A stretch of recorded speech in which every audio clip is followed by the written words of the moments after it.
Welcome back, beer tubers. Time to look at a beer from Kuhnhenn. It's been a long time since I've reviewed one of their beers. This one I got from Phil in a trade. And this is, I'm going to butcher this name, but Aldebaran Ale? I don't know. Aldebaran Ale? I don't know. They're calling it a red ale that has a sort of citrus-like hop character, medium to full in body, made with Belgian yeast. It gives this beer its banana, bubblegum, fruity aroma. So, served 45 to 55. This is probably more along the lines of 45 degrees right now, 9.25%. First thing I noticed when I poured it, there was very little carbonation in this beer. There is carbonation there, but just not a lot of it. Didn't form a head at all. Maybe we give it a little swirl here. Poured out pretty syrupy. It's definitely a reddish ale. It's got plenty of orange notes to it as well.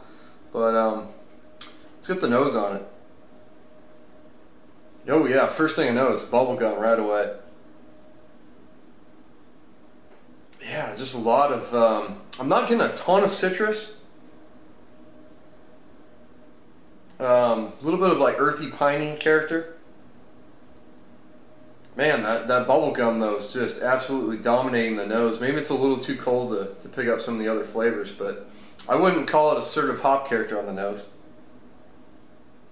I mean, definitely some pininess, maybe a little bit of bitter grapefruit peel, but that's about it. Let's give it a try. Cheers.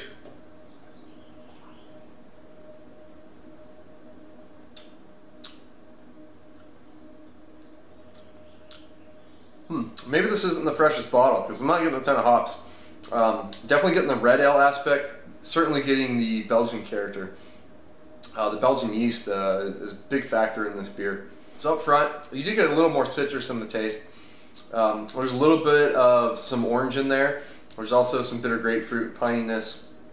Then the Belgian red ale really just takes over after that bitterness, and big sweet caramel notes right in the middle, sweet bread. The finish is all just yeast character.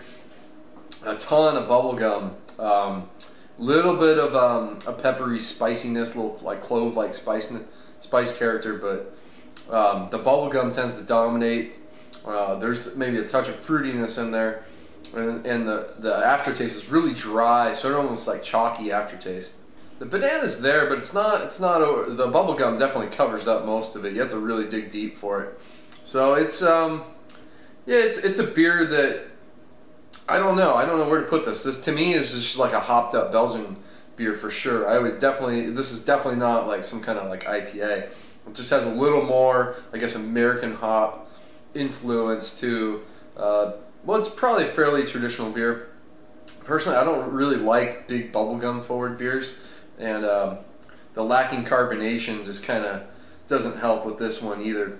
And the aftertaste kind of has a little bit of a minerally chalky kind of character to it. So I don't know if that's a water treatment or issue, or that's just the way the yeast kind of made it, but I will say the alcohol is very well hidden. You can't taste it, can't smell it, but yeah, this is just not really doing it for me, unfortunately. Yeah, I'm gonna go D+ with this one. This one is not one of their better beers. They make some phenomenal beers, but this one I'm just not liking it, unfortunately. But I'm glad I got to try it. Thanks to Phil for sending it out. Just yeah, I can't recommend this one from them. It's pretty below average, unfortunately. Especially get 4D. That beer is utterly phenomenal. This one's a huge disappointment. But it's gonna wrap it up. Until next time, please comment, subscribe. Cheers.